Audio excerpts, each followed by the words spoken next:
Om Shanti. Alors les quelques moments qu'on prend en silence sont une invitation à s'intérioriser, se regarder de l'intérieur, alors que le monde extérieur est toujours en mouvement, toujours en action.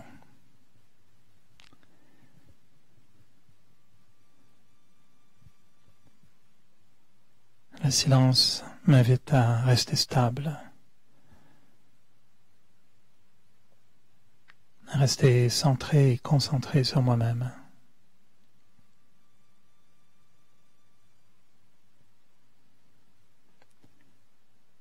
Ralentir le rythme de mes pensées.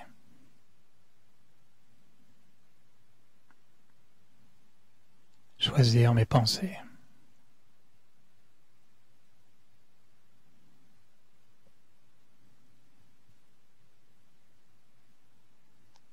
Et visualiser en moi une énergie de lumière.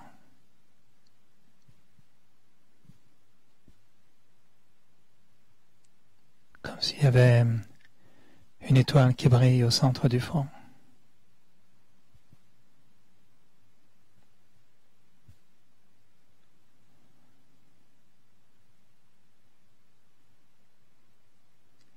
Le silence m'invite à me voir comme une âme.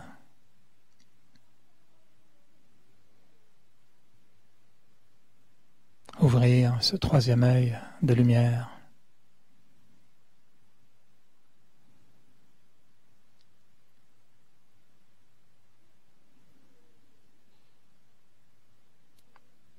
Être en contact avec la conscience, cette capacité que j'ai de me voir et de me comprendre.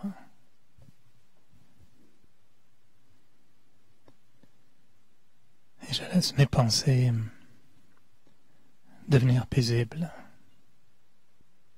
devenir calmes.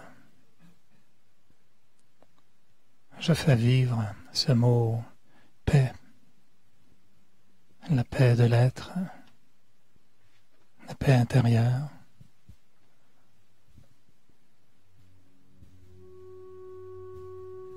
Être capable de maintenir cette expérience de paix en moi, de ressentir la paix.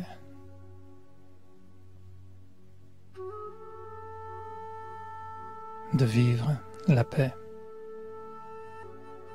Être la paix.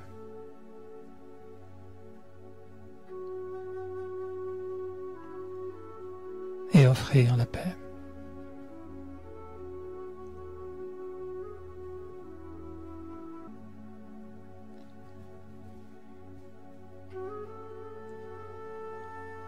Et ce silence intérieur m'invite à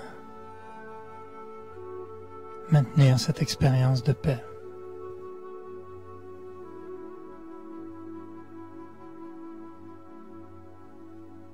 Et de donner le temps à la paix.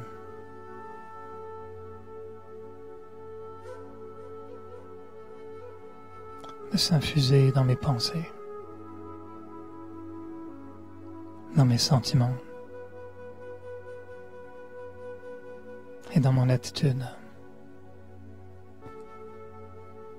Et je vois combien ce silence me permet de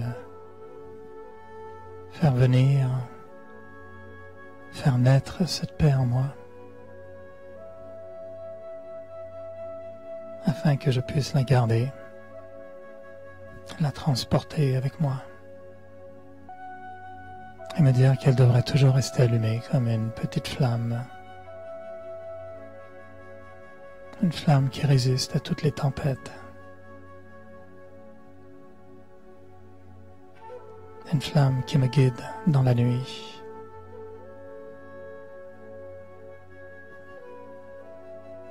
Une flamme qui me souffle à l'oreille des mots de paix.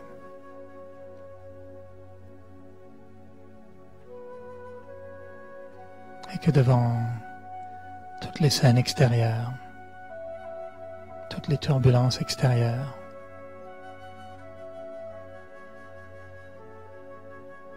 Je prête toujours une oreille attentive à cette flamme qui parle de paix, qui me maintient en paix et qui fait de moi un être de paix.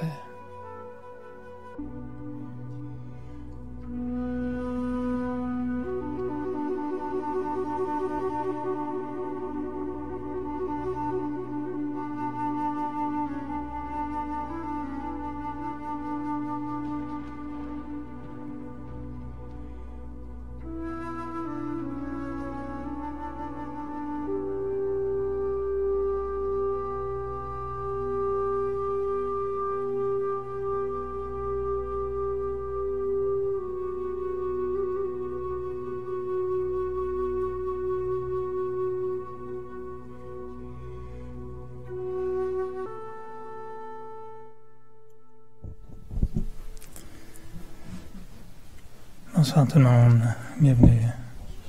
Welcome, bienvenue, content de vous voir. J'espère que tout le monde va bien, vous êtes en forme. Le printemps fait vraiment son apparition, pas seulement à l'extérieur, non? À l'intérieur aussi. Vous êtes en fleurs. Ah, il y en a qui sont dans la coupe Stanley, c'est bien aussi, ça c'est bien. Chacun a ses floraisons particulière. Est-ce que vous vous sentez des fois comme un arbre en fleurs? Avez-vous déjà cette expérience d'être tellement bien? Vous connaissez le lilas? Une des fleurs les plus parfumées qui existent. Et c'est toujours fascinant de voir la nature quand elle explose. Puis que tout à coup, un buisson, un arbre crée 1 million de fleurs. S'il y en a qui se promènent des fois dans les parcs, des fois, c'est un arbre complet qui donne en un instant au moins 1 millier de fleurs. Est-ce qu'on peut créer, nous aussi, 1 millier de fleurs dans l'esprit? Ouais. Donc, on est des arbres en fleurs. Et on est dans un jardin. Tout le monde est en fleurs. Alors, j'ai une très grande question existentielle à vous poser ce soir. Est-ce que vous connaissez votre poids spirituel? Le poids physique, vous devrez avoir une idée, non? Ouais. Votre poids spirituel. Lourd, léger, très léger, lourd. Combien on pèse spirituellement parlant? Il y en a qui disent que l'âme pèse 21 grammes, non? C'est pas ça? Ils ont mesuré que lorsque... Apparemment, quand l'âme quitte le corps, il y en a qui ont évalué à 21 grammes la légèreté du corps qui s'acquiert après la mort. On ne sait pas. Alors, qu'est-ce que c'est que le poids spirituel? C'est intéressant, non? Parce qu'on va se rendre compte que de la même façon que le poids physique a une incidence sur notre santé, sur notre bien-être, le poids spirituel a aussi une incidence sur notre bien-être spirituel.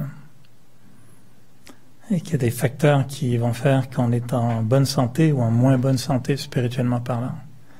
Au même titre qu'il y a des facteurs qui font qu'on est en bonne santé ou en moins bonne santé physiquement. Non? Qu'est-ce qui va déterminer le poids spirituel? Les pensées.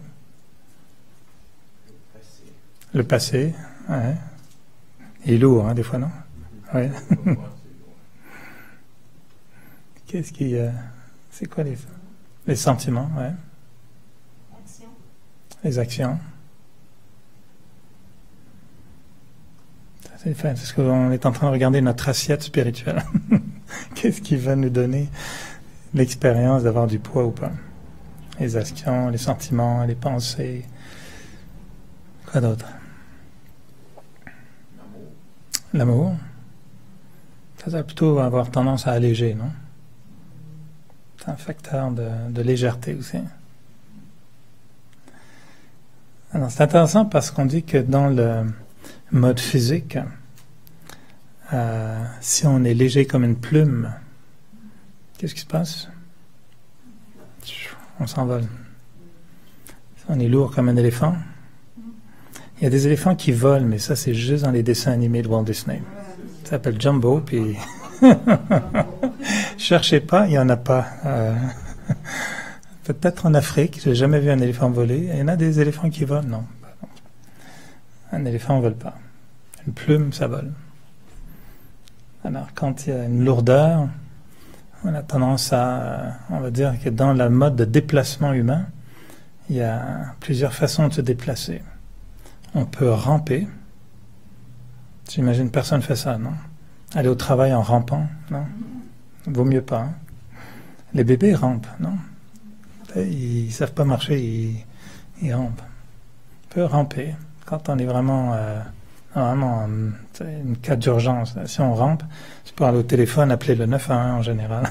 C'est qu'il y a un problème. On peut ramper, on peut marcher, on peut courir. Est-ce qu'on peut voler? On peut voler, on peut prendre un avion, on peut voler. Il y a maintenant quand ils appellent ça des espèces de surf ou il y a des façons de voler maintenant. Avec je sais pas comment on appelle ça, les parachutes. Il y en a un maintenant aussi, tu peux courir puis tu te mets à voler. Alors on peut voler, planer. Quel serait le plus agréable? Il y en a qui volent dans le rêve. Il y en a qui ont déjà fait ça, voler dans les rêves. Ouais. Ah, j'adore, ça m'arrive assez régulièrement. J'adore voler dans les rêves, oui. Puis tu vois les arbres. Elle va mourir d'une crise cardiaque. Et mais c'est bien, ça fait sauter. Il a sauté aussi. Il a rampé, il a marché, courir, il a sauté. J'ai oublié celui-là. On peut faire des sauts puis avancer en sautant. Et il a volé. Moi, dans mes rêves, j'aime voler. Je trouve que c'est fabuleux quand on vole. On rêverait tous de voler. Tu sais, moi, j'avais très jeune, je pense que j'avais 5 ans. Puis je pense à l'époque où on avait vu Mary Poppins. Ben, j'ai essayé ça. J'ai pris le parapluie des parents. Je suis monté. Heureusement, pas trop haut. Et puis j'ai ouvert le parapluie, puis j'ai sauté. Puis ça n'a pas marché. Ça fait très mal. J'ai vraiment essayé ça. Ma mère a dit, t'es vraiment malin. Je dis, non, il a fait la télé. Personne ne m'a dit qu'on ne pouvait pas faire. À 5 ans. Essayé de voler, mais ça ne marchait pas. Alors, on peut concevoir que si on avait cette capacité de voler, on aimerait ça. Hein? Alors, des gens disent, tu ne peux pas voler. Si tu devais voler, Dieu t'aurait donné des ailes. Maintenant, il y a des êtres qui volent. Non? Quels sont les êtres humains avec des ailes? Les anges. On a créé cette image justement parce qu'ils avaient cette légèreté. Le thème d'ailleurs d'aujourd'hui, au cas où vous demandiez pourquoi on parle de poids, j'ai oublié de le dire, le thème c'est important. L'art de rester léger. C'est pour ça qu'on va parler poids. Alors, d'un point de vue spirituel, c'est intéressant parce qu'on va se rendre compte qu'il y a aussi différentes façons de se déplacer. Au même titre que physiquement, on peut ramper, courir, sauter, voler. Intérieurement, des fois, se déplacer dans les événements de la vie, on va sentir qu'il y a la même chose aussi. Puis il y a des fois, on se trouve devant des situations, on a l'impression de se retrouver à ramper dans le problème. Ça s'appelle en québécois, on en arrache. Non? C'est comme tu trouves ça dur. T'es là, puis c'est vraiment laborieux, t'es dans la boue, ça salit, puis on est englouti dans le problème. Puis on avance, même pas petit pas, mais juste en rampant. Parce que le problème nous a mis à terre, on est KO. L'un c'est être OK, puis l'autre c'est KO, c'est l'envers. Donc tu es soit OK, tout est KO. Quand tu es KO, tu rampes. Et ramper devant les situations, ça veut dire qu'il y a vraiment une lourdeur, il y a une incapacité à se déplacer dans la situation. La situation nous maîtrise totalement et nous met à terre. Ensuite, il y a la méthode plus ordinaire, on marche. Il y a des choses qui se passent et on dit un pas à la fois. Et les gens vont dire une journée à la fois, 1 heure à la fois. Ça, c'est les gens qui marchent. Ils vont lentement, un pas à la fois. C'est déjà mieux, c'est plus méthodique, c'est plus prudent, c'est juste un peu lent. Après, il y en a qui vont courir, donc qui vont être vraiment dynamiques, qui vont avoir l'art de régler les problèmes assez rapidement, qui vont passer à autre chose très rapidement. Puis ils ont cette dynamique de vouloir aller rapidement dans les choses, puis ils se déplacent vite. Puis ils aiment ça. Et ils sont en forme. Pour courir, il faut déjà être un peu moins lourd. Et ensuite, bien, il y a ceux qui... ouais, physiquement aussi. C'était un peu trop lourd, c'est plus compliqué de courir. Alors, on dit souvent de ralentir le cycle par la méditation, ralentir les pensées. À ce niveau-là, on va aller moins vite. Mais au niveau de ma capacité à gérer les choses qui se présentent à moi, je fais une métaphore avec la course, le déplacement. Évidemment, intérieurement, on va suggérer d'être paisible, mais d'être vif. On aime bien aussi être capable d'aller dans les situations, être vif, alerte, on peut discerner, juger, prendre des décisions. Et en fait, j'ai oublié un mode de déplacement aussi, mais c'est pas un mode de déplacement, c'est un état d'être. Entre marcher et voler, il y en a un qu'on pourrait appeler danser. Quand là, ça devient... tu danses. C'est juste des idées hein, pour lancer la notion de qu'est-ce que ça veut dire que vouloir un jour dire « moi, je veux voler ». Parce que quand tu es un être humain avec deux jambes, puis pas d'ailes dans le dos, tu peux pas voler vraiment. Donc quelqu'un qui dirait « je veux voler », on va dire « ben non, tu peux pas voler ». Sauf s'il dit « ben oui, moi je veux être un ange ». Moi j'avais eu une expérience très drôle, je commençais dans le Raja Yoga, puis j'étais un peu naïf, un peu bête en fait. Et je prenais tout au premier degré, mais vraiment premier degré. Et j'avais été en Inde, pendant les années 80, les hommes s'habillaient avec des kurtas, des chemises très longues. Je trouvais ça super élégant. Alors j'étais censé être très conscient de l'âme, mais en fait j'étais très conscient du corps. Puis moi qui ai toujours aimé beaucoup la mode, je dis ça c'est très joli, c'est les kurtas. Moi je vais mettre des kurtas aussi. Et un jour, je m'habillais beaucoup en kurta ici à Montréal, dans les années 80. Et j'avais beaucoup de kurta blanc, brillant, toujours propre, reluisant. Puis j'adorais me promener en kurta. Puis vu que je suis assez bronzé, en général, je passais assez facilement pour un Indien.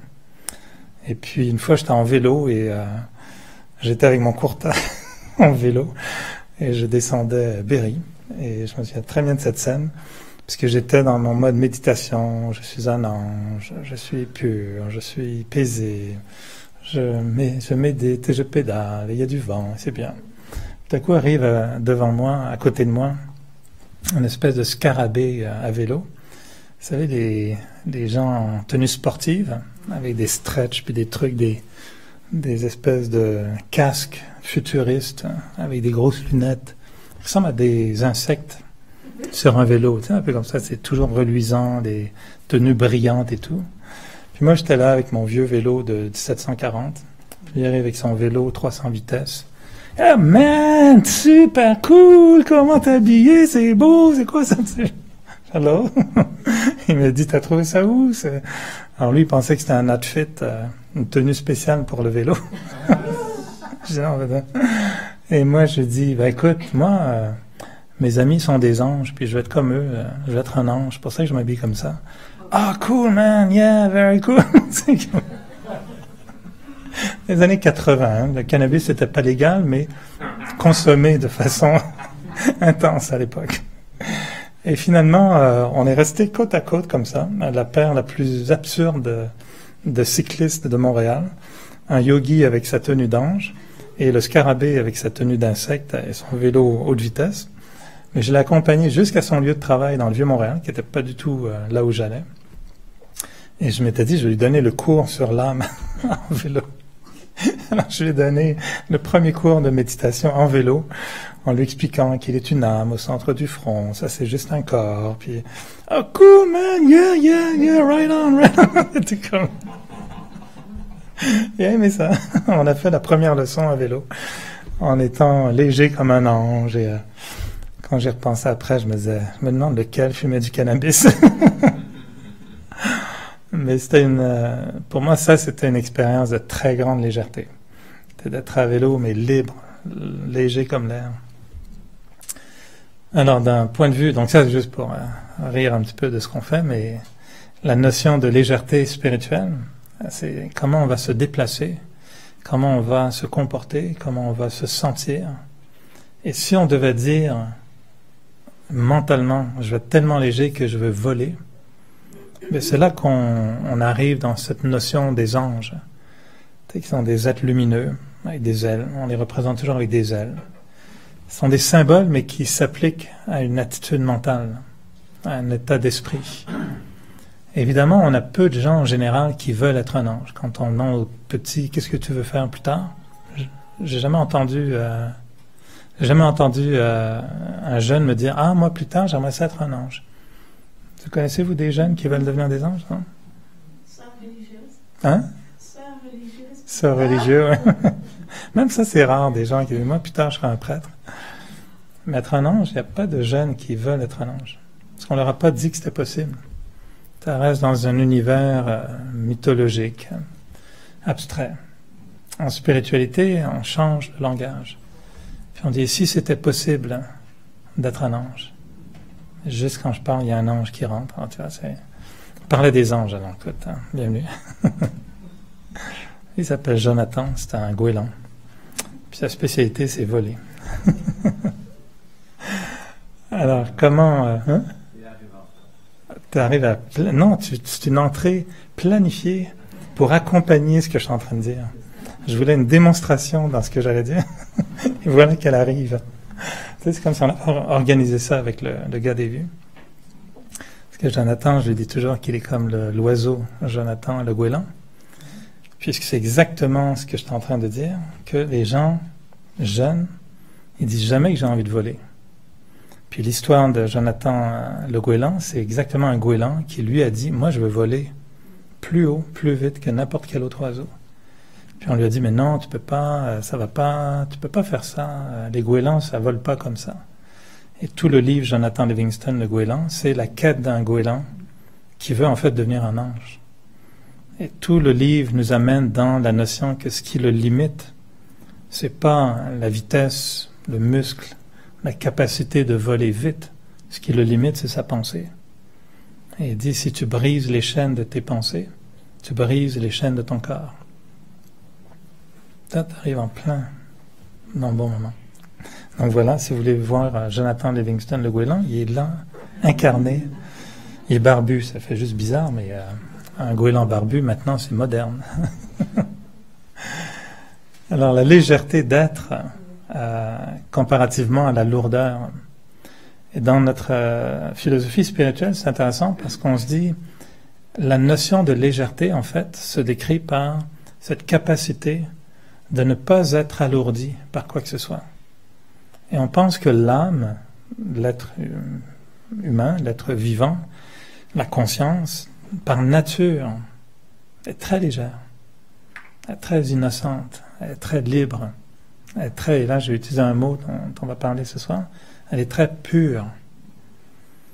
Mais, à cause d'un mauvais régime alimentaire et de manque d'exercice, elle va prendre du poids.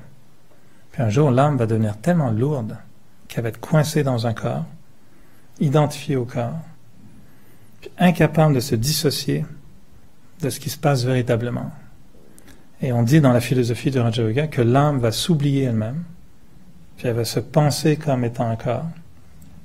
Et l'âme va dire, je suis un homme, je suis canadien, j'ai 30 ans, j'ai 50 ans, je pèse tant, je mesure tant. Mais là, c'est toutes les caractéristiques du corps. Et l'âme a oublié de se dire, moi l'âme, je suis éternel, je n'ai pas d'âge, je n'ai pas de nationalité, je ne suis pas un homme, je ne suis pas une femme. Je n'ai jamais été créée, je ne serai jamais détruite. Avez-vous déjà eu cette pensée? De vous dire un jour, hey, c'est drôle, je n'ai jamais été créé, je ne serai jamais détruit. Ce n'est pas des pensées qu'on nous a enseignées. On nous a juste dit, tu es né telle date, telle heure, puis on nous raconte comment. Moi, je sais que quand je suis né, quelqu'un a amené un gros plat de fraises à ma mère. J'ai comme le souvenir de l'avoir vu alors que c'était impossible. Mais apparemment, quand j'étais petit bébé, il y avait des fraises et on m'a dit ça toute ma vie après. Ah, quand t'es né, ben oui, il y avait des fraises, on a mangé, je sais pas pourquoi c'était important, mais ils ont mangé des fraises le jour de ma naissance. Alors depuis, j'ai une image dans ma tête de moi bébé avec des fraises. Bizarre, hein? Alors on m'a dit, t'es né telle date, comme ça, puis il y avait des fraises. Alors on a associé un début. Les gens vont dire, je suis né à tel endroit. Moi, je connais une dame, elle connaît pas sa date de naissance. Ça, c'est un petit problème. Elle s'appelle Daddy Yankee, non? Elle connaît pas, elle a 103 ans, à peu près, mais au jour près, on sait pas trop.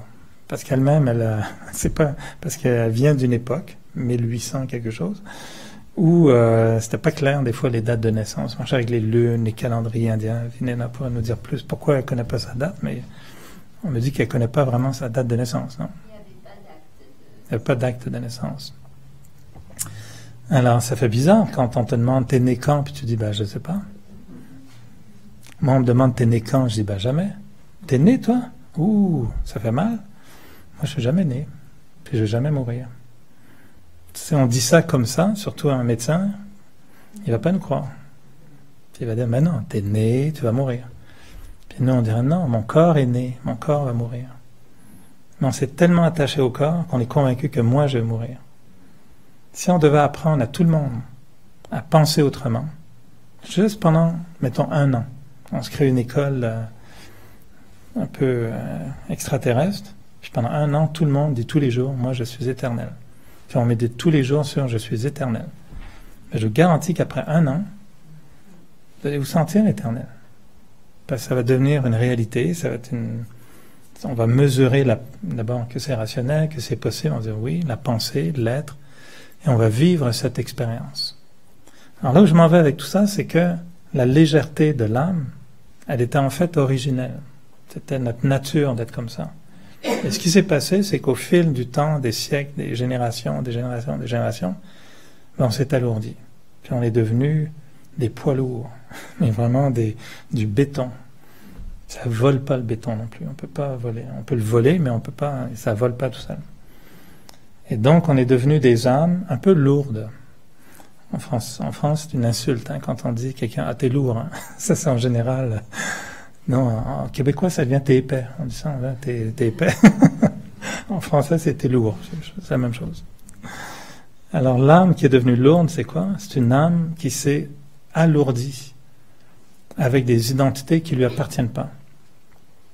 Quand un problème est en sorte que je deviens le problème est, je vis le problème, puis on te demande comment ça va. Ah, pas bien, non, j'ai un gros problème aujourd'hui.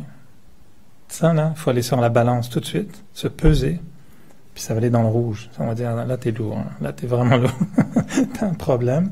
Qu'est-ce que les gens vont dire quand ils ont un problème? Ah, un poids sur les épaules.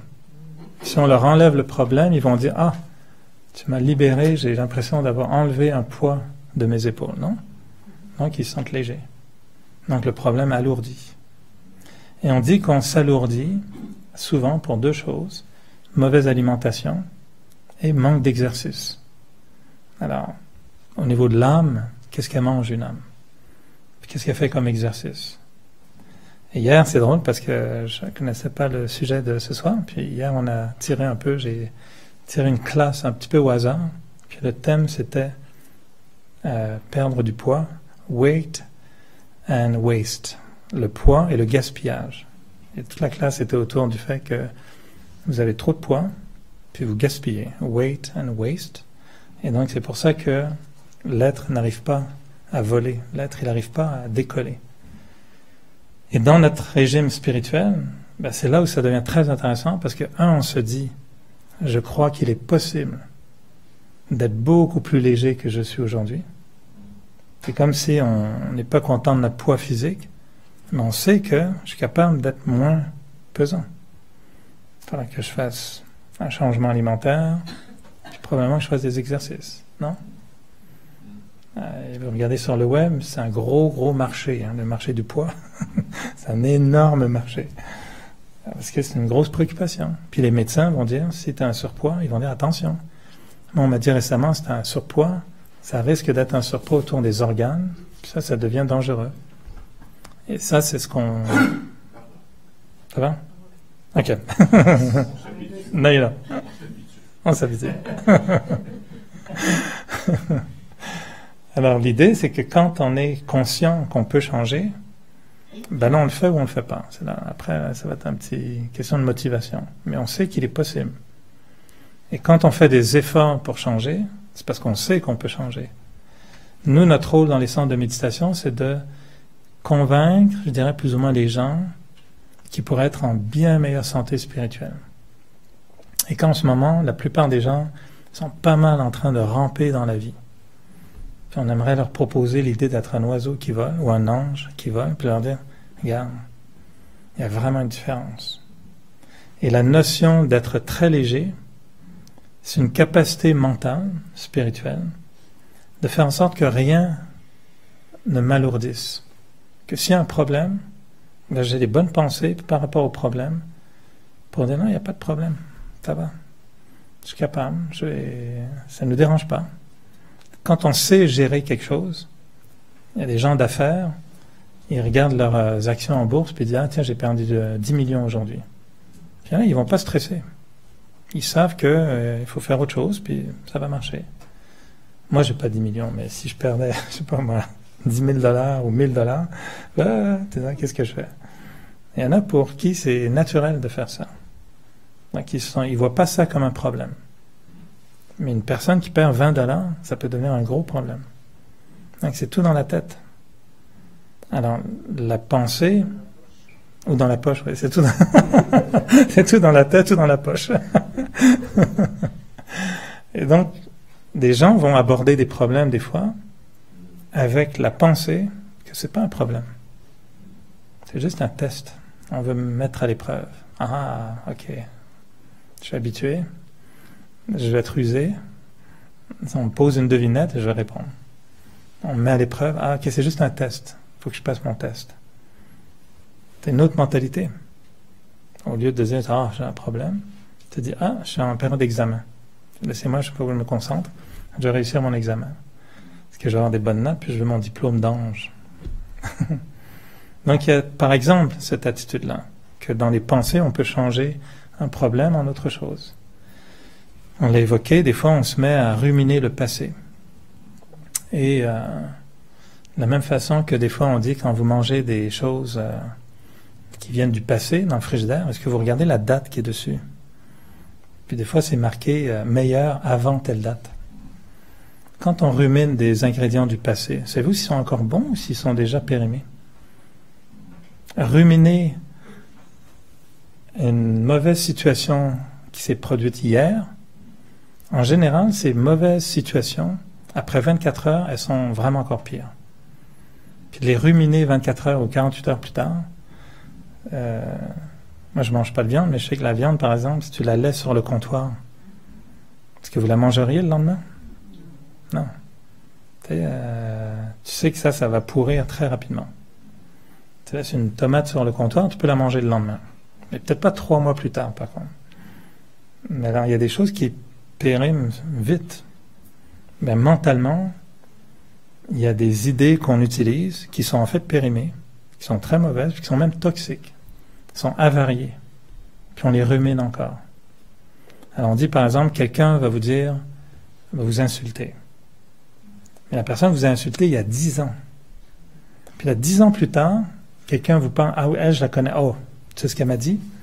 Là, vous repartez il y a 10 ans, mais depuis 10 ans, ça fait à peu près 300 fois que vous répétez à toutes sortes de monde que cette personne vous a insulté. Alors nous, on va dire en spiritualité, en fait, la personne vous a insulté une seule fois. Et vous, vous avez répété l'insulte 300 fois. Qui a fait la plus grosse erreur? La personne qui vous a insulté une fois ou vous qui avez répété 300 fois l'insulte? C'est quand même incroyable. On dit on ne peut pas réparer un problème si on reste dans la conscience dans laquelle on a créé le problème. Je pense que c'est Einstein qui a dit ça. Tu ne peux pas changer une situation, tu restes dans la conscience dans laquelle tu as créé la situation. Croyons ça? On crée des problèmes parce qu'on a une conscience négative. Ben, si on veut régler un problème, il faut changer la conscience. Alors, l'idée de devenir léger intérieurement, il faut qu'on comprenne d'abord qu'on est lourd, se peser, Je disais au début, combien on pèse spirituellement. Il faut qu'on connaisse notre poids. Moi, si un jour, je sais pas, admettons qu'on ne soit jamais pesé puis jamais trop regardé, puis un jour le médecin vous dit, vous êtes à 600 livres. Mon Dieu, urgence, il faut faire quelque chose. Heureusement, on se voit tous les jours, donc on sait à peu près ce qui se passe. Mais mentalement, on ne se voit pas. Puis je suis sûr que s'il devait avoir une balance spirituelle, puis qu'on vous mettait tous, moi y compris, sur la balance spirituelle, peut-être qu'il y en a qui seraient surpris de savoir à quel point ils sont lourds, en évaluant leur capacité à se déplacer à travers les problèmes, les situations, etc. Alors, pensez au passé, pensez aux problèmes. Ensuite, après, il y a différents types de pensées qui alourdissent. Il y a soit les pensées négatives ou les pensées gaspillées. C'est la même chose qu'en nourriture, la nourriture avariée, pourrie, et la nourriture qu'on appelle, ici on appelle le junk food. Je ne sais pas s'il y a un terme plus français, la malbouffe. La malbouffe. Trop de mots, la malbouffe. Non? On dit, soit vous mangez des nourritures moisies, pourries, ou de la malbouffe. Pensez-vous que c'est un bon régime alimentaire? Non? Si on vous disait, hey, vous savez que sur 3 repas, vous en avez 2 qui sont quand même malbouffe et avariés. Vous ne seriez pas surpris d'être malade. C'est sûr, si je mange des mauvaises choses, c'est sûr qu'on va tomber malade. Combien de pensées inutiles on a par jour? Combien de pensées négatives on peut avoir s'il y a un problème, s'il y a une situation qui se produit? Puis je parle vraiment pour moi aussi, hein, je ne suis pas exclu de la règle. Et c'est drôle, hier, tu vois, je parlais de transformer les pensées, puis leur dire, tu sais, moi j'arrive à transformer mon nouveau truc, c'est quand je dis que j'aime pas quelque chose, j'invente l'idée que finalement, non, j'aime la chose. Donc, je me mettais en exemple, je disais toujours, je déteste faire la vaisselle. Puis un jour, j'ai eu la pensée, ok, si je disais, j'adore faire la vaisselle. Puis à force de le dire, aujourd'hui, j'adore faire la vaisselle. Alors, je donne ça comme exemple. Puis, je donne l'exemple qu'en plus, je trouve ça très bien d'avoir changé, parce que maintenant, je peux faire la vaisselle, j'aime ça. J'ai appliqué la même chose au ménage. Alors, je déteste faire le ménage. Un jour, non, ok, j'adore faire le ménage. Puis là, les premières fois, ça paraît un peu malhonnête comme concept. Si tu passes l'aspirateur, puis tu dis, j'adore faire le ménage, j'adore. Il faut vraiment se convaincre. Il faut un peu d'humour, il faut être très joyeux, puis là, j'adore faire le ménage. Puis honnêtement, un jour, ça marche. Puis j'en disais, c'est drôle, hein, parce que j'ai jamais pensé pendant 1 an après ça, que malgré avoir trouvé ces trucs-là, quand il fallait déneiger la voiture, je disais toujours, je déteste aller déneiger la voiture. Mais il m'est pas venu à l'idée de changer celui-là. Pourquoi j'ai changé la vaisselle et l'aspirateur, et pas la voiture? Puis un jour, on me dit, oui, non, t'es stupide. Change la voiture. Mais en fait, j'ai pas changé la voiture parce qu'il y avait des bonnes raisons pour lesquelles je trouvais que ça s'appliquait pas.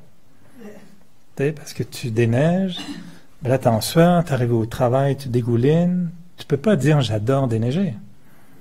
Alors, je me dis, comment je vais faire dans ce cas-là? Je peux pas dire, là, ça devient vraiment malhonnête. J'adore déneiger. Puis t'arrives au travail, le dos cassé, en dégoulinant, puis le t-shirt tout mouillé. J'adore déneiger. Non, là, il y a quelque chose qui marche pas. Alors, il a fallu trouver une autre technique, puis je me suis dit, ok, déneiger, ça va me mettre en forme, j'aurai pas besoin d'aller au gym, parce que je vais faire ça derrière, avec la neige. Il faut juste s'habiller en conséquence, puis aller prendre une douche après, planifier autrement. Puis là, je me suis mis à aller déneiger, avec des t-shirts que je vais laver, pas mes tenues de travail, puis de me dire, hey, c'est génial, c'est le gym gratuit, pas besoin de membership, je viens d'économiser, ou pas besoin de courir, ou quoi que ce soit. Puis vraiment, j'ai changé. Ça, c'était hier soir. Je parle. Puis à un moment donné, on est dans complètement autre chose. Puis je dis comme ça que justement, par rapport au jogging, je dis, de toute façon, moi, j'aime pas vraiment le jogging. Je trouve ça vraiment pénible. Puis ma fille qui me dit, pourquoi tu changes pas ta pensée puis dire t'aimes le jogging? Puis je me disais, c'est incroyable. Hein? Les pensées positives sont là. Puis des fois, on les capte pas, on les voit pas. Puis on reste dans une pensée négative. Puis je dis aux autres de penser positif. Puis même moi, celui-là, je l'avais pas vu. Puis je me dis, en jogging, j'aime pas trop, ça m'ennuie. Pourquoi? Alors là, aujourd'hui, j'ai fait faire un jogging, puis j'adore le jogging. Alors, je sais pas combien de choses on peut adorer comme ça. Évidemment, il faut que ce soit raisonnable. Tu sais, c'est pas, je vais aller défoncer toutes les voitures. J'adore défoncer. Non, ça marche pas. On peut pas aimer des choses négatives. Mais le point, c'est, on peut changer nos pensées. C'est juste des fois, on n'y pense pas. Alors les pensées inutiles, les pensées gaspillées ou les pensées négatives, c'est ce qui va vraiment alourdir l'âme. C'est ça qui va faire qu'on est vraiment lourd. Dans les exercices, ce qu'on propose, c'est l'âme doit se donner du temps pour changer sa forme. Et c'est là où ça devient des exercices spirituels où on ne va pas lever des poids et courir et faire toutes sortes de choses physiques. Mais mentalement, on se disait, à un moment donné, je me dis, ok, je suis une âme dans le corps. Je joue mon rôle. Je m'appelle Eric. Puis je vais au travail, puis je suis boulanger ou peu importe. La seconde d'après, je suis juste une âme dans un monde de lumière. Je suis une âme dans un monde de lumière comme ça derrière. Exactement. Je suis une âme. Je me souviens même plus de la planète Terre. Je suis dans un monde de lumière. Je suis un point de lumière. Tout le monde est une âme. Et devant moi, il y a l'âme suprême. Et je vis cette connexion avec l'âme suprême. La seconde d'après, je reviens dans mon corps. Qu'est-ce qui se passe? Ça peut bouger. Ça, c'est bien. Il y a du trafic. Je retourne. Puis on retourne dans le monde des âmes. Puis après, on se revient dans le corps, mais là, je viens comme une âme dans ma forme de perfection. Je suis une âme comme l'âme suprême, océan de paix, océan d'amour, océan de bonheur. J'essaye, je pratique. Je suis un ange, incarné sur terre. Ça se voit pas, là, mais je pratique. Là. Et là, tu dis, je suis une âme incroyablement pure, incroyablement puissante. Et moi, l'âme, je suis un océan de paix, un océan d'amour, un océan de bonheur. OK? Seconde d'après, je prends une autre forme. Changer de conscience comme ça. On dit que ça, c'est un exercice spirituel. Ou de dire, à un moment donné, on est en méditation, OK, je suis un être de paix. Puis là, comme on a fait tout à l'heure en méditation, je suis la paix. Je vis la paix. Je pense la paix. Je donne la paix. Waouh, c'est ma nouvelle identité, je suis la paix. Vous visualisez sortir d'ici, une douzaine, quinzaine d'anges de paix qui partent du centre. Les gens vont se retourner et dire, c'est quoi cet endroit? Regarde comment il marche. Tous ces gens-là sont paisibles. Les gens vont vous interpeller, retourner, souriez. Ça a l'air paisible. Nous, on nous a fait le coup, on rentrait, je pense que j'avais raconté la semaine dernière, ou il y a 2 semaines, on revenait des États-Unis avec monsieur, non? On s'est fait c'était avec toi, aux douanes, où ils nous ont dit d'où vous venez, centre de méditation. Ah ouais? Comment ça s'appelle? Peace Village. Peace Village. Ah ouais? Vous avez ramené quelque chose? Il dit de la paix. Et puis, elle dit vous avez l'air peaceful. Elle nous a dit ça. Vous avez l'air peaceful, allez-y. Puis au début, quand on est arrivé à la douane, la fille était assez sérieuse, puis elle assumait son rôle de douanière, quelque chose à déclarer. Elle était un peu sèche. Puis nous, on lui parlait gentiment. On vient d'un centre de méditation. Ah ouais? C'est original, c'est Peace Village. Peace Village, c'est où? OK, qu'est-ce qu'il y a? Vous y allez souvent? Oui, souvent. Tu as ramené quoi? De la paix. Puis elle a dit, vous avez l'air peaceful. Allez-y. Puis elle souriait. Ça, c'est une forme. C'est un exercice. Tu te dis, je suis la paix. Dans la méditation, 5 minutes après, tu te dis, OK, maintenant, je vais faire autre chose. Je suis la puissance. Puissance de pureté, de divinité. Une énergie puissante. Des exercices pratiqués pour que l'âme ait cette conscience qu'elle n'est pas collée à son corps tout le temps. Que quand on se regarde dans le miroir, c'est juste une apparence, mais que ma vraie identité est autre chose. Alors, le gaspillage et les pensées négatives, l'exercice. Mais la vraie fibre qui va faire que l'âme perd son poids, c'est très simple. Puis aujourd'hui, on est beaucoup là-dedans maintenant. Quand les gens veulent manger mieux, qu'est-ce qu'on dit? On va manger pur, l'eau pure, les ingrédients purs. On dit biologique ou... Pourquoi on est dans une tendance maintenant où tout le monde reconnaît que d'avoir ajouté des choses aux ingrédients, c'était pas une bonne idée. Puis qu'ils sont beaucoup mieux comme ils sont naturellement. Parce que la nature, elle est faite parfaitement. Puis une tomate, sans mettre du poisson dedans, c'est beaucoup mieux qu'une tomate avec des gènes de poisson. Pas une bonne idée de faire ça. Une tomate est faite pour être une bonne tomate. La nature a très bien fait les tomates. Pas besoin de réparer la nature. Et donc manger pur, On sait que c'est nettement mieux pour le corps. Et là où on va essayer de devenir des anges, ben c'est de se dire, en fait, la vraie substance qui va transformer notre poids de façon très rapide, très efficace, c'est si on consomme de la pureté. Je ne sais pas comment vous raisonnez sur ce mot « pureté ». Il y a 30 ans, ce n'était pas populaire du tout. Aujourd'hui, c'est devenu... Tout est pur. Je regarde dans les magasins, le mot « pur » est tellement partout. Pur, pur, pur, pur, pur. Tu sais, ils veulent tout pur. Et toi, tu vas acheter de l'essence, puis ça va marquer essence pure. Là, tu ne sais pas si ça marche, l'essence pure. Mais tout est pur. On veut pur. Et on se dit, est-ce qu'on est capable de penser pur, de ressentir pur, un sentiment pur? Tu sais, c'est quoi? C'est quoi un sentiment pur? Une pensée pure, un regard pur, un geste pur. C'est magnifique. Quand on y pense, moi je dis toujours, c'est la nouveauté qui va être la grande mode un jour. Tout le monde va se dire, c'est ça qu'on veut. Parce que cette pureté, elle est exactement comme un javelisant un petit peu pour l'âme. Là, elle nettoie. Et la pureté va faire en sorte que l'âme se libère de tout. Une pensée pure est une des pensées les plus puissantes. Pensée positive, c'est bien, mais pensée pure, c'est mieux. Et ensuite, ça devient des pensées élevées, et ensuite des pensées puissantes. Et si on ne consomme pas ces pensées-là, ben on s'alourdit. Et on a des pensées inutiles, des pensées gaspillées, des pensées négatives. C'est beaucoup mieux de manger des pensées positives, des pensées pures, des pensées élevées, puis des pensées puissantes. Et ce type de pensée commence par la pensée pure. Alors, pensée pure, des sentiments purs, des actions pures, un regard pur. Quand on commence à sentir la pureté, ça devient notre identité. Et on aime ça.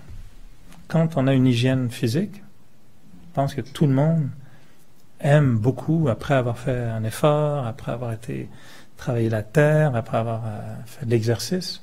Il y en a qui n'aiment pas ça, prendre une douche. Tout le monde prend une douche, non?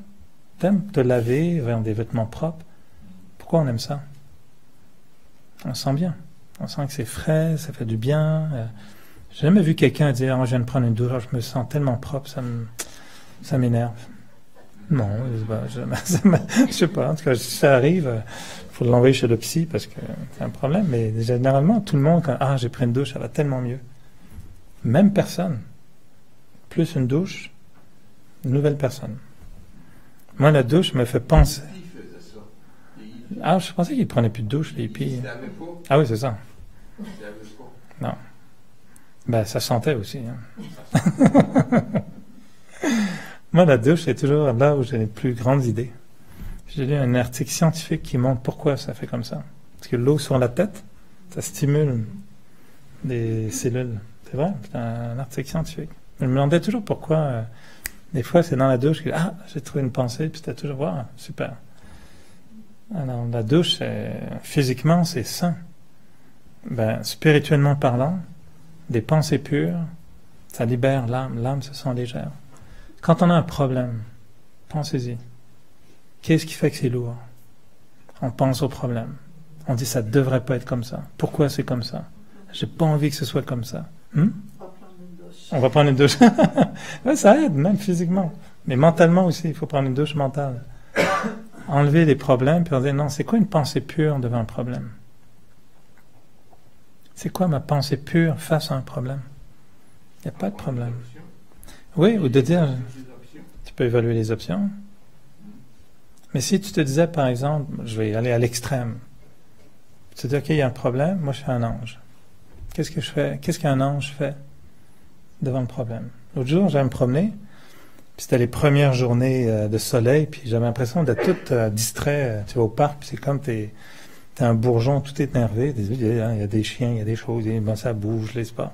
Puis à un moment donné, je me suis surpris moi-même, je me suis dit, je marche comment là? Est-ce que je marche comme un yogi? Parce que les gens vont me regarder et me dire, Eric, t'es comme ça, non? T'as l'air fou. Est-ce que je marche comme une espèce d'énergumène qui sort de son sous-sol après avoir été prisonnier pendant 6 mois?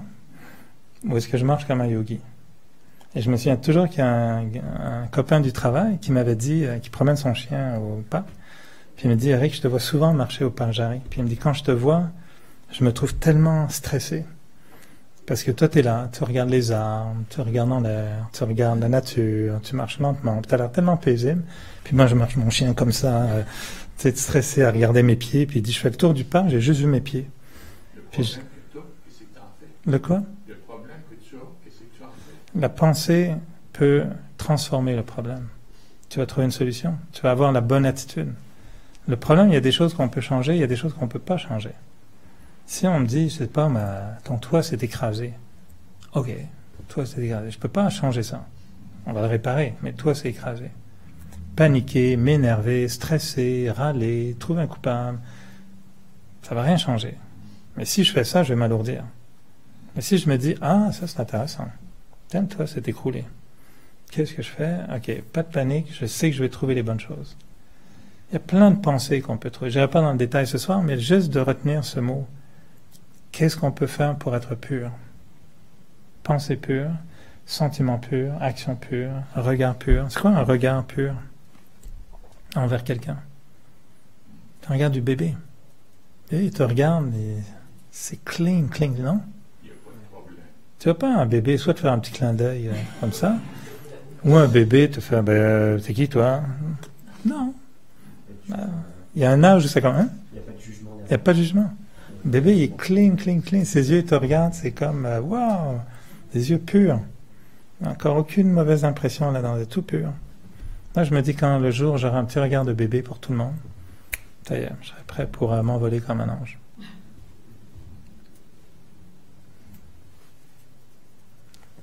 Je crois que tu avais une question. All right. Alors, des commentaires, des idées, des pensées. C'est réalisable? Tout le monde a sorti, il faut signer un document sur perte de poids.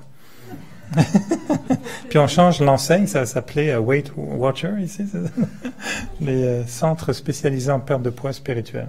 Ça va être notre nouvelle enseigne, centre spécialisé en perte de poids spirituelle. C'est bon, hein? Puis on fait des exercices sans bouger, assis sur une chaise. Emergency. Les urgences spirituelles. Pourquoi pas?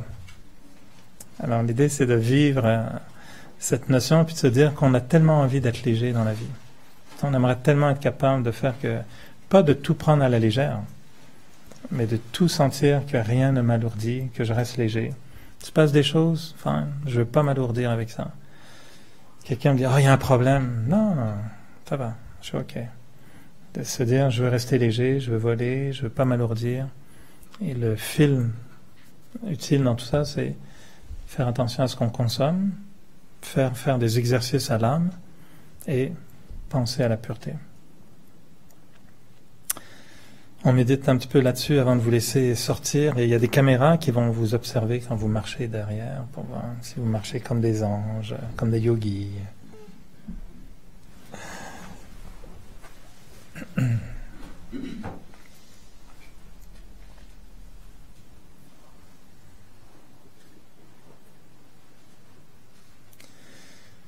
On va prendre quelques moments pour réfléchir sur cette légèreté de l'être. Je vous invite à essayer cette nouveauté que je m'amuse à faire en méditation en ce moment, c'est d'avoir les pieds bien à plat sur le sol. Et je propose de visualiser, de sentir ce contact avec le sol. Et juste d'imaginer qu'on est à la surface de la planète. Et que la planète en elle-même est l'expression de la nature. Que la planète est absolument magnifique.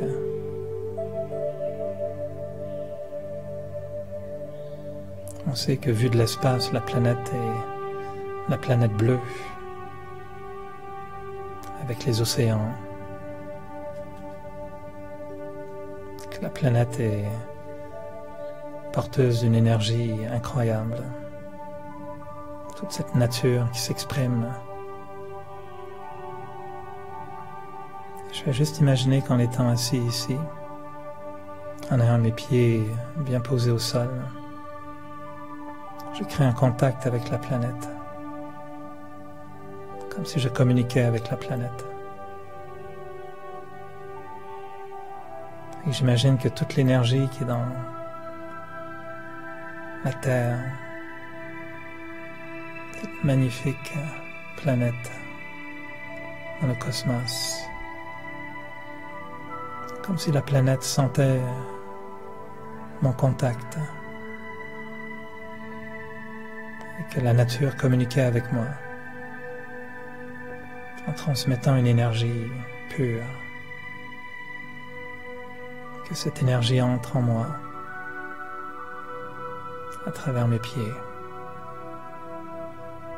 Et c'est comme s'il y avait une énergie de lumière qui m'emplissait, qui se propageait dans mon corps tout entier.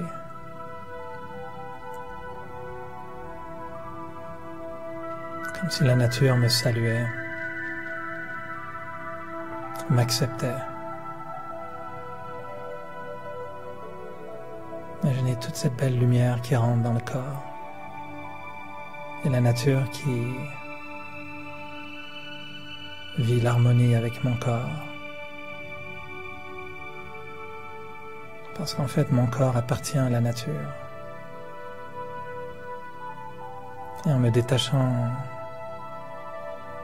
juste un petit peu de mon corps, c'est comme si je laissais mon corps et la planète recommuniquer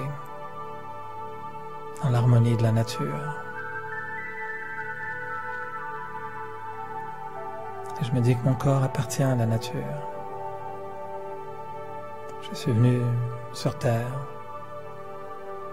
Je suis entré dans un corps. Et un jour, je devrais quitter ce corps. En ce moment, je suis dans le corps. Et je veux juste reconnaître que mon corps appartient à la matière, à la nature.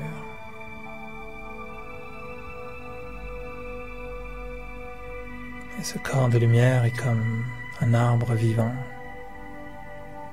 une extension de la nature. Et moi j'arrive comme une lumière forte et puissante qui s'installe au centre du front.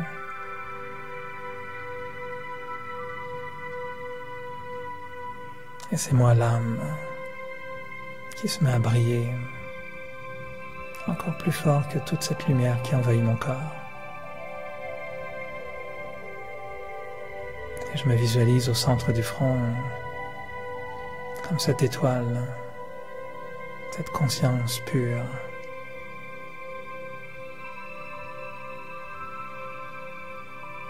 Et j'ose me dire que je suis une âme, comme un être divin. Que moi, l'âme, je suis empli d'une nature pure.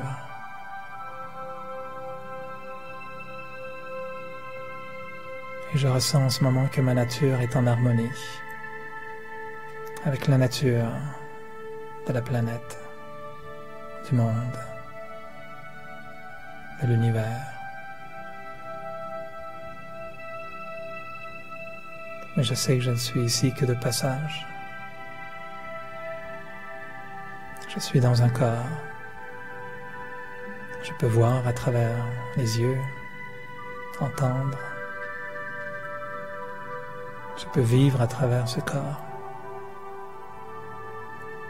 Je joue mon rôle à travers ce corps. Mais je ne suis pas le corps.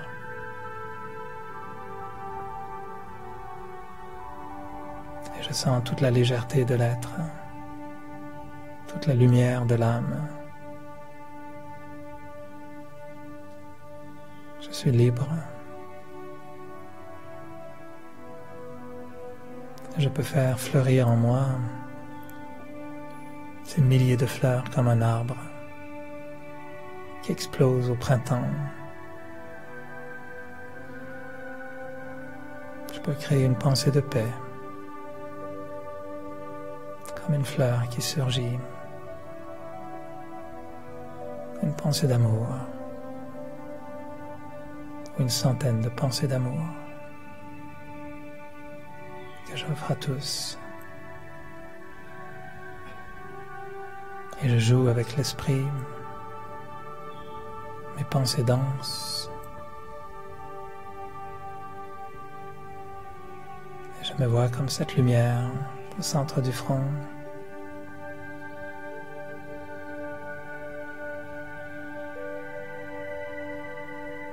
J'habite ce corps. Je m'exprime à travers le corps. Mais je reste conscient d'être une âme, un être éternel, un être conscient. Et je cherche à créer ces pensées pures, ces pensées qui m'élèvent, ces pensées qui m'emplissent de puissance. Parce que mes pensées pures ouvrent la voie, élargissent mon horizon. Et quand je sens cette légèreté d'être, c'est comme si l'âme pouvait voler, totalement libre, totalement légère. Je souris à la vie. Et je sais que toutes les situations qui viendront parfois pourront me mettre à l'épreuve.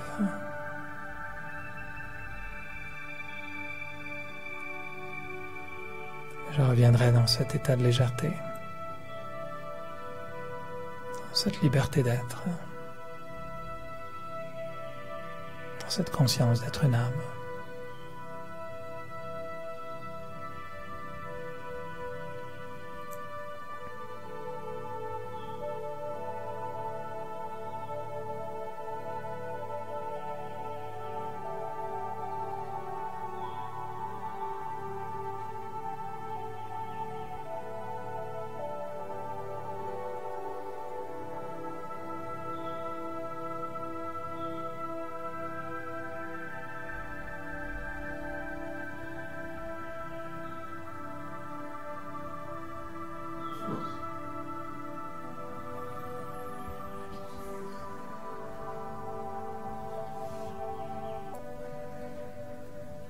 Je vois des ailes qui poussent, des goélands qui volent et des arbres en fleurs. Alors, il y a toujours des petites annonces, comme des pauses publicitaires. Après un bon programme, il y a toujours des pubs. À ne pas manquer, vous avez dans la salle, parmi nous, un ange qui a été goéland pendant très longtemps, qui est devenu ange permanent, qui a même le vêtement de l'ange, qui s'appelle Vinena, et qui est de passage, comme les âmes dans un corps. Elle passe à Montréal quelques jours, quelques semaines. Et on a la chance de l'écouter voler. C'est juste avoir une oreille attentive, puis t'écoutes les ailes qui flappent, qui volent. Donc, si vous voulez un ange, si vous voulez voir un ange et entendre un ange voler, eh bien, samedi, c'est le jour qu'il faut mettre dans votre agenda. 15 juin, ce samedi-ci, un atelier avec donc Vinena, qui est ici parmi nous, sur l'estime de soi. J'ai oublié le mot, les secrets. Les secrets, mais c'est des secrets, c'est pour ça qu'il ne fallait pas les donner. C'est les secrets de l'estime de soi. Et ce sera à quelle heure? C'est à compter de quelle heure? 13 heures. Oui. 13 heures jusqu'à 16 heures. Donc de 1h à 4h, samedi après-midi, les secrets de l'estime de soi. Et évidemment, l'idée, c'est de révéler les secrets. Pas juste de dire qu'il y en a, ça on sait qu'il y en a, mais il faut les révéler. Donc Vinena pourra nous parler de ça. Et Vinena fera aussi une conférence mercredi, mais ça je me souviens plus de la date, c'est dans 2-3 semaines je pense. Un des mercredis soirs aussi, avant de partir, de retourner en Inde, en juillet. Voilà. J'espère que quelques pensées vous aideront à perdre du poids spirituel, qu'on se retrouve tous la semaine prochaine, légers, lumineux, purs et volants comme des anges. Bonne semaine, Om Shanti.